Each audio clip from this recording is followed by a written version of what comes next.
Hello，大家好。今日黃師奶廚房呢，就想介紹一款呢非常神奇嘅草藥啦。咁呢個草藥呢，功效係非常多嘅。咁而且呢，對於有痔瘡嘅朋友呢，都係一個好好嘅草藥嚟嘅。咁佢可以有效咁治療啦，同埋亦係有機會令到痔瘡呢係消失嘅。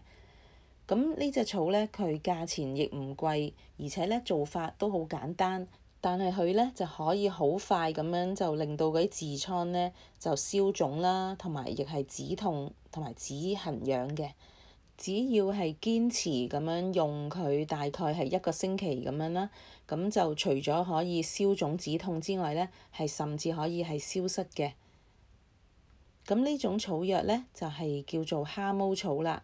咁由於咧佢個外表咧，就好似嗰啲癩蝦毛嘅皮膚咁樣啦，甩甩突突嘅，咁所以咧佢亦有個名咧就叫癩蝦毛草，咁或者咧就叫荔枝草。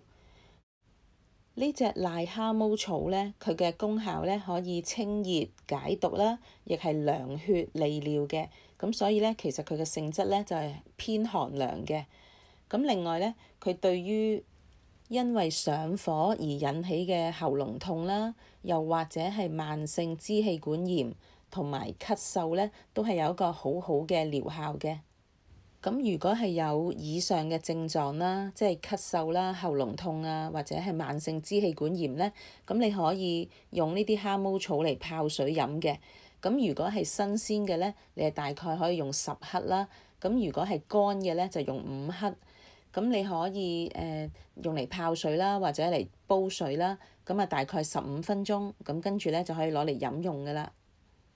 咁一日咧可以飲一次啦。咁呢啲喉嚨痛啊、咳嗽啊就會好快見效嘅。由於蝦毛草咧係野草嘅一種嚟嘅，咁所以咧其實喺好多地方啦、好多農村啊，或者係馬路側邊啊，都有機會會見到嘅。另外咧，蝦毛草又可以去風濕嘅喎，咁所以咧，尤其是對於風濕關節痛啊，咁樣咧都係有一個好好嘅療效嘅。咁如果係風濕關節痛咧，其實可以用蝦毛草咧嚟煲水啦，用嚟泡腳，同埋亦可以用嚟飲用嘅，咁可以雙管齊下啦。另外咧，蝦毛草又可以對於濕疹啦，或者係啲毒瘡，甚至係痔瘡咧，都有一個好好嘅療效嘅。咁同埋對於一啲帶狀病毒咧，都係有療效。咁你哋可以嘗試去一啲藥材鋪啊，咁睇下會唔會揾到啦。咁如果揾唔到咧，其實可以上網喺淘寶咧，我都見到有好多嘅。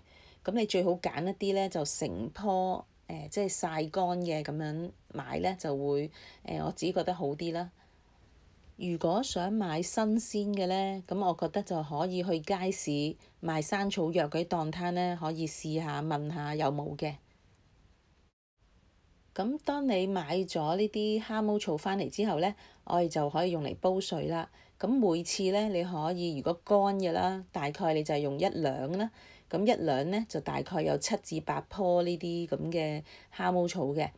咁咧你就可以用適量嘅水啦。咁大概係2至3公升水啦。咁你就洗乾淨嗰啲蝦毛草，跟住咧就加水就去煲。咁煲滾之後咧就可以轉細火啦，就煲多佢半個鐘。咁煲完半個鐘之後咧，你就可以趁熱將呢啲水咧倒落去一個乾淨嘅盤度。咁跟住咧就可以利用呢啲即係熱嗰啲水蒸氣咧，分上嚟嗰啲水蒸氣咧，就係分嗰個患處啦。咁跟住咧你就直至嗰啲水咧開始冇咁熱啦，即係你摸落去冇咁即係唔會辣手啦，唔會燙手咧，咁你就可以坐落嗰盆水度，咁就大概咧就係10分鐘。咁跟住咧就抹翻乾嗰個患處，咁就得㗎啦。咁呢個做法咧要堅持做幾日嘅，咁直至咧嗰個痔瘡咧就冇咁痛啦，又或者係消腫止痛，同埋甚至佢係會縮細去到消失咁樣嘅。咁如果有痔瘡困擾嘅朋友咧，就不妨試下啦。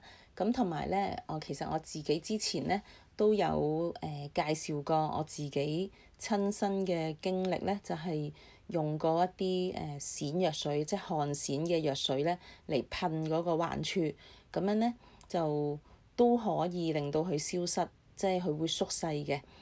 但係當時用邊一個牌子嘅閃藥水咧，我就已經唔記得咗㗎啦。不過咧，其實用其他牌子咧都冇乜所謂嘅。不過當時咧，我分享咗之後咧，都有一啲網友咧就回應返咧，就有一啲網友咧就同我一樣都試過用咁嘅方法，即係用一啲汗閃藥水啊咁樣。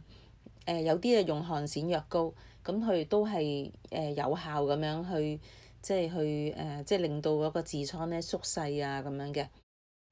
好啦，今次我嘅分享咧就去到呢度啦。咁如果你係有咁嘅即係有痔瘡嘅困擾嘅朋友咧，咁你自己都可以選擇去用邊一個方法。